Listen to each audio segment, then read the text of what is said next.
मिट्टी से पूछो क्या कीमत है आज़ादी की, शहीदों से पूछो क्या कीमत है जवानी की। मिट्टी से पूछो क्या कीमत है आज़ादी की, शहीदों से पूछो क्या कीमत है जवानी की।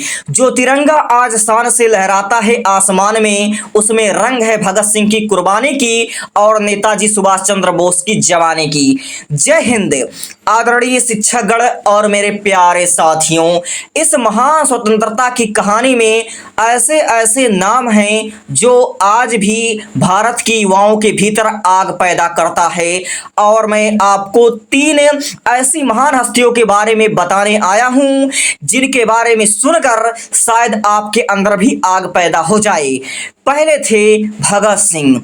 जिस उम्र में आज युवा अपने भविष्य के सपने देखता है, उस उम्र में भगत सिंह ने पूरे भारत का भविष्य का सपना देखा। उनके लिए आज़ादी केवल एक शब्द नहीं था, आज़ादी उनके लिए भारत की आत्मा थी। आज़ादी उनके लिए भारत की आत्मा थी। उनके लिए मैं एक छोटी सी शायरी कहना चाहूँगा। उम्र छोटी थी मगर हौसला आसमान से ऊंचा था। उम्र छोटी थी मगर हौसला आसमान से ऊंचा था। देश के लिए धड़कता हुआ एक दिल अनोखा था। देश के लिए धड़कता हुआ एक दिल अनोखा था। मौत सामने खड़ी थी फिर भी चेहरे पर मुस्कान थी, क्योंकि उस नौजवान की सांसों में बसती हिंदुस्तान थी। मैं उनको राष्ट्रपुत्र मानते हुए कहना चाहूँगा, जिन्होंने वतन की खातिर अपना बचपन तक वार दिया। जिन्होंने वतन की खातिर अपना बचपन तक वार दिया, उन्होंने भारत के माथे पर आज़ादी का अधिकार दिया। हम उनके ऋणी हैं, ये बात कभी भूलना मत। तिरंगा हाथ में हो तो इसकी इज्जत कभी भूलना मत। और दूसरा नाम है नेताजी सुभाष चंद्र बोस। अब बात उस शख्स की है जिसकी आवाज में इतनी ताकत थी कि हजारों नौजवान के अंदर क्रांति की आग उठती थी। नाम था सुभाष चंद्र बोस। नेताजी केवल एक नेता नहीं थे, वे एक विचार थे।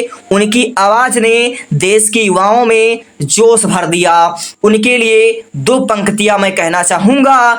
आधियों से कह दो रास्ता रोक कर देखें, आधियों से कह दो रास्ता रोक कर देखें, हिंदुस्तान के बेटे हैं तूफानों से लड़कर देखें। कदम जहां बढ़ जाए वहां इतिहास बनता है, नेताजी जैसे वीरों से देश महान बनता है। सोचिए दोस्तों, एक इंसान के अंदर कितना जुनून रहा होगा जो हजारों लोगों को एक उद्देश्य के लिए एकजुट कर सके। हजारों लोगों को एक उद्देश्य के लिए एकजुट कर सके। आज हमें नेताजी से एक बहुत बड़ी सीख मिलती है। अगर लक्ष्य बड़ा है तो संघर्ष से डरना नहीं चाहिए। अगर लक्ष्य बड़ा है तो संघर्ष से डरना नहीं चाहिए। मुश्किल रास्ता देखकर पीछे हटना नहीं चाहिए। लेकिन इतिहास उन्हीं का बनता है जो मुश्किल रास्तों पर भी आगे बढ़ते हैं। एक और शायरी, रास्ते कठिन हो तो हिम्मत और बढ़ानी चाहिए, मंजिल दूर हो तो चाल नहीं घटानी चाहिए। जो देश के लिए जीने का सपना देखते हैं उन्हें हर मुश्किल से आंख मिलानी चाहिए। और तीसरे थे doctor APJ Abdul Kalam sir. उनके बारे में मैं कहना चाहूँगा, हिंदुस्तान को वो सितारा था, हिंदुस्तान का वो सितारा था जिसे दुनिया ने भी सलाम किया। कलाम नाम के उस महान इंसान ने भारत का नाम ऊंचा किया। सरहदें अलग थी, देश अलग थे, मगर कलाम के विचार सबके अपने थे। भारत से निकली एक आवाज दुनिया तक पहुंच गई। कलाम की सादगी देखकर हर नजर उन्हें सलाम कर गई।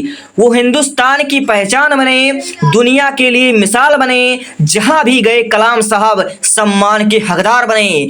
राष्ट्रपति बने तो देश ने सम्मान दिया, वैज्ञानिक बने तो दुनिया ने ध्यान दिया, और शिक्षक बने तो करोड़ों दिलों ने उन्हें अपने भगवान सा सम्मान दिया।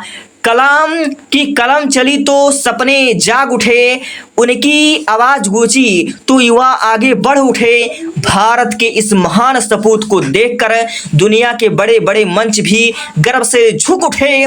तीन महान नाम, एक संदेश। दोस्तों, भगत सिंह ने हमें साहस सिखाया, सुभाष चंद्र बोस ने हमें संघर्ष और नेतृत्व सिखाया, डॉक्टर कलाम ने हमें ज्ञान, विज्ञान और बड़े सपना देखना सिखाया। तीनों के रास्ते अलग थे, लेकिन तीनों के दिल में था भारत। एक छोटी शायरी और कहना चाहूंगा। किसी ने आजादी के लिए जवानी लुटाई, किसी ने क्रांति की मशाल जलाई। किसी ने आजादी के लिए जवानी लुटाई, किसी ने क्रांति की मशाल जलाई, किसी ने विज्ञान से भारत की शक्ति बढ़ाई। तभी तो आज तिरंगे ने दुनिया में शान पाई। और अंत में मैं बस इतना कहना चाहूंगा, शहीदों के सपनों का भारत बनाना है, हर दिल में देश प्रेम की ज्योति जलाना है। तिरंगा सिर्फ हाथों से नहीं, दिल से सजाना है। दुनिया को फिर अपना हिंदुस्तान दिखाना है। जय हिंद, जय भारत।